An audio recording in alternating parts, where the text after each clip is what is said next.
I was hoping the kind of wouldn't be first, but I figured we would because of the way the seasons went. But it's good to have the guys here and just excited to see how they go, and glad to be at Bay Park Speedway on a day like this, really.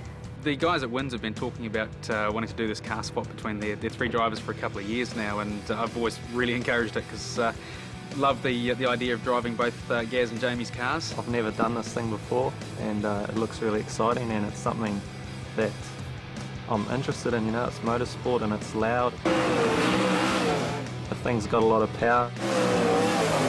I'm just keen to get out there and give it a go, eh?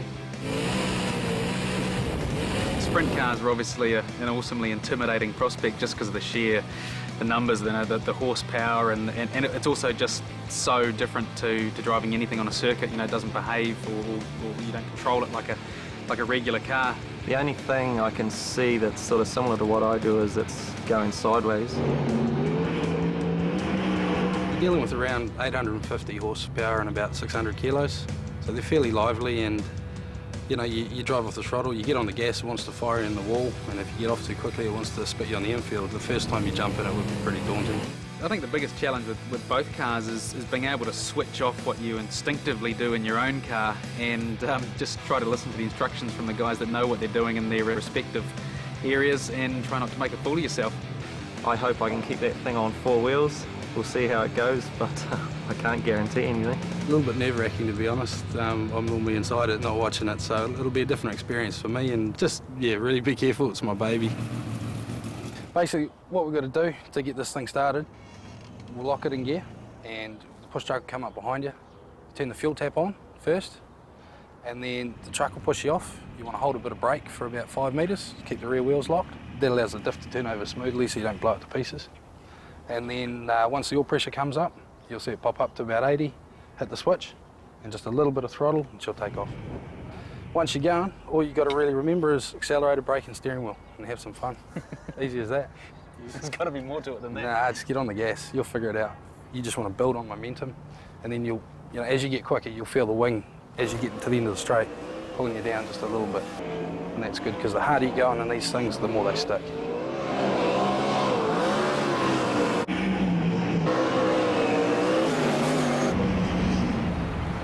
Who's going first? Not me, jeez. Heads.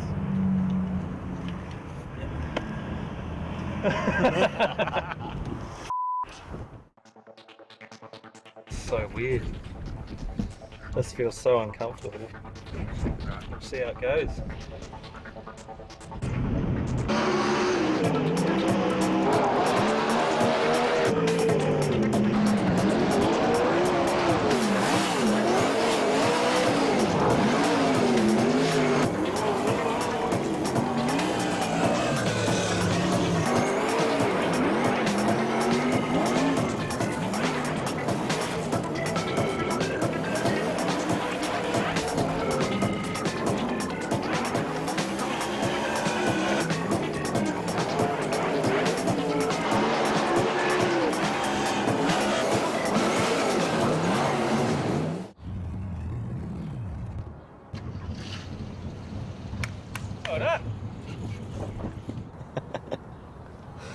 Nuts. Completely nuts. He's a madman. I can't compare it to anything. Heart rate's still up there, and yeah, I'm keen to give it a few more laps. Like, you're sort of just finding the groove of it, and then it's over. But just to be able to have a chance at it, you know, is a dream come true, really. So I'm glad I didn't bend it. Gaz did bloody well for his first time out in this. I have had a very short run in one before, so I kind of know what I'm in for, but we'll just see how I go.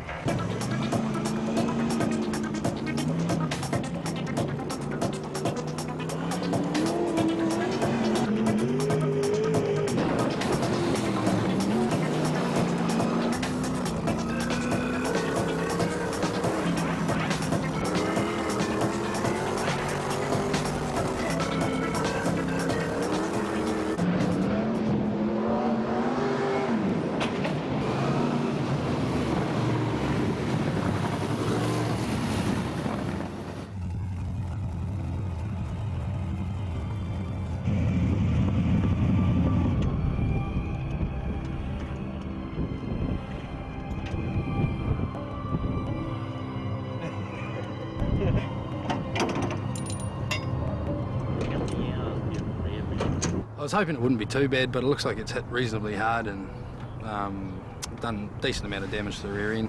And no one likes seeing a broken race car. I'm reliably informed that that is not supposed to be that shape. Occupational hazard, that concrete wall. That's kind of part of the excitement, really.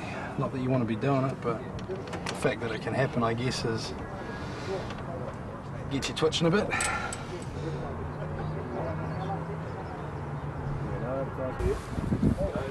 See all this? This is just like being on ice. Once you get in it, you can't really get off it. Your only option once you're at this point is get off the gas and steer that way. When you sideswipe the wall, that's when you blow the rear end out and dollar signs start flashing in front of your visor. I mean, this is like getting in the rubber marbles offline on a racetrack. Once you're on them, you're just a passenger. I've been lucky. I've been doing it since I was 10 years old and caught a midget, so being on dirt is just second nature to me. You see this thing happen a million times and you've been in the situation and you just develop ways to try and stop it happening. Not to say it doesn't happen occasionally, but no, that's what happens when you get off the racing line when she's dry, dusty, slick. But the end result is I broke his car. Bugger. Yeah, I definitely don't want to hit the wall in your car.